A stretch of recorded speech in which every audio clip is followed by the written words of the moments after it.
السلام عليكم ومرحبا بكم مشاهدينا الكرام في جديد أخبار المغرب اليوم.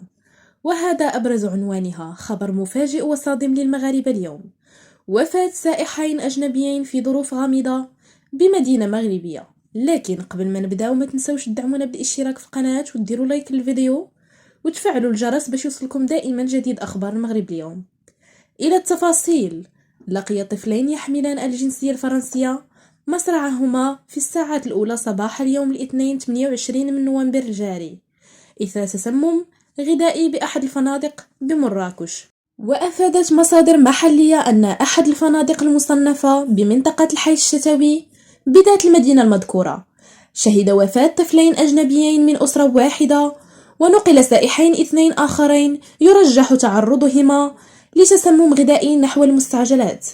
وأضافت ذات المصادر أن الواقعة استنفرت المصالح الأمنية التي باشرت في تحقيقاتها للوقوف على ظروف وملابسات الواقعة والتأكد من تسبب التسمم الغذائي المفترض في وفاة الطفلين الحاملين للجنسية الفرنسية. شكرا لكم متتبعينا الكرام، وإلى اللقاء.